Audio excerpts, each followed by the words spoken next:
صحیح بخاری حدیث نمبر 3۔ حضرت صلی اللہ علیہ وآلہ وسلم پر وحی کا ابتدائی دور اچھے سچے پاکیزہ خوابوں سے شروع ہوا۔ آپ خواب میں جو کچھ دیکھتے وہ صبح کی روشنی کی طرح صحیح اور سچا ثابت ہوتا۔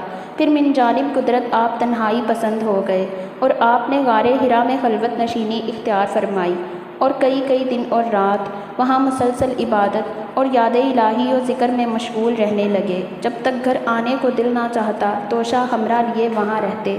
توشہ ختم ہونے پر ہی محترمہ حضرت خدیجہ رضی اللہ تعالی عنہا کے پاس تشریف لاتے اور کچھ توشہ حمرا لے کر واپس وہاں جا کر خلوت گزین ہو جاتے۔ یہی طریقہ جاری رہا یہاں تک کہ آپ پر حق منکشف ہو گیا اور آپ غار حرا ہی میں قیام پذیر تھے کہ اچانک حضرت جبرائیل علیہ السلام آپ کے پاس حاضر ہوئے اور کہنے لگے کہ اے محمد پڑھو۔ آپ فرماتے ہیں کہ میں نے کہا کہ میں پڑھنا نہیں جانتا۔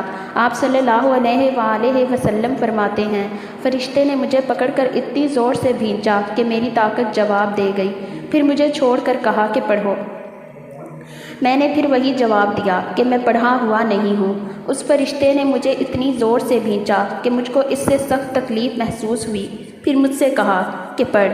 میں نے کہا میں پڑھا ہوا نہیں ہوں۔ فرشتے نے تیسری بار مجھ کو پکڑا اور تیسری مرتبہ پھر مجھ کو بھینچا اور پھر مجھ سے کہا کہ پڑھ اپنے رب کی نام کی مدد سے جس نے انسان کو پیدا کیا اور انسان کو خون کی سے بنایا، پڑھو اور آپ کا رب بہت ہی مہربانیاں کرنے والا ہے۔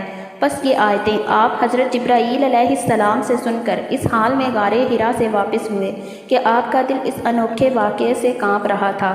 آپ حضرت خدیجہ رضی اللہ تعالیٰ عنہا کے ہاں تشریف لائے اور فرمایا کہ مجھے کمبل اوڑھا دو، مجھے کمبل اوڑھا دو۔ لوگوں نے آپ کو کمبل اوڑھا دیا۔ جب آپ کا ڈر جاتا رہا تو آپ نے اپنی زوجہ محترمہ خدیجہ رضی اللہ تعالیٰ عنہا کو تفصیل کے ساتھ یہ واقعہ سنایا اور فرمانے لگے کہ مجھ کو اب اپنی جان کا خوف ہو گیا ہے۔ آپ کی اہلیہ محترمہ حضرت خدیجہ رضی اللہ تعالیٰ عنہا نے آپ کی ڈھارس بندھائی اور کہا کہ آپ کا خیال صحیح نہیں ہے، اللہ کی قسم آپ کو اللہ کبھی رسوا نہیں کرے گا۔ آپ تو اخلاق فاضلہ کے مالک ہیں، آپ تو کنبہ پرور ہیں، بے کسوں کا بوجھ اپنے سر پر رکھتے ہیں، مفلسوں کے لیے آپ کماتے ہیں، مہمان نوازی میں آپ بے مثال ہیں، مشکل وقت میں آپ امر حق کا ساتھ دیتے ہیں۔ ایسے اوصاف حسنہ والا انسان یوں بیک وقت ذلت و خواری کی موت پا نہیں سکتا۔ پھر مزید تسلی کے لیے حضرت خدیجہ رضی اللہ تعالیٰ عنہا آپ کو ورقہ بن نوفل کے پاس لے گئی جو ان کے چچا زاد بھائی تھے اور زمانہ جاہلیت میں نصرانی مذہب اختیار کر چکے تھے اور عبرانی زبان کے کاتب تھے، چنانچہ انجیل کو بھی عبرانی زبان میں لکھا کرتے تھے۔ انجیل سرانی زبان میں نازل ہوئی تھی، پھر اس کا ترجمہ عبرانی زبان میں ہوا تھا۔ ورقہ اسی کو لکھتے تھے۔ وہ بہت بوڑھے ہو گئے تھے، یہاں تک کہ ان کی بینائی بھی رخصت ہو گئی تھی۔ حضرت خدیجہ رضی اللہ تعالیٰ عنہا نے ان کے سامنے آپ کے حالات بیان کیے اور کہا کہ اے چچا زاد بھائی، اپنے بھتیجے محمد صلی اللہ علیہ وآلہ وسلم کی زبانی ذرا ان کی کیفیت سن لیجئے۔ وہ بولے بھتیجے آپ نے جو کچھ دیکھا ہے ذرا اس کی تفصیل سناؤ۔ چنانچہ آپ صلی اللہ علیہ وآلہ وسلم نے از اول تا آخر پورا واقعہ سنایا۔ ورقہ بے اختیار ہو کر بول اٹھے، یہ تو وہی ناموس معزز رازدان فرشتہ ہے جس کو اللہ نے حضرت موسیٰ علیہ السلام پر وحی دے کر بھیجا تھا۔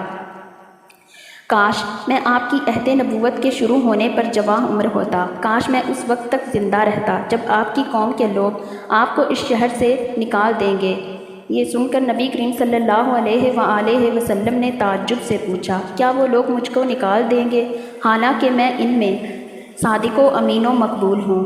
ورقہ بولے ہاں یہ سب کچھ سچ ہے، مگر جو شخص بھی آپ کی طرح امر حق لے کر آیا ہے لوگ اس کے دشمن ہی ہو گئے ہیں۔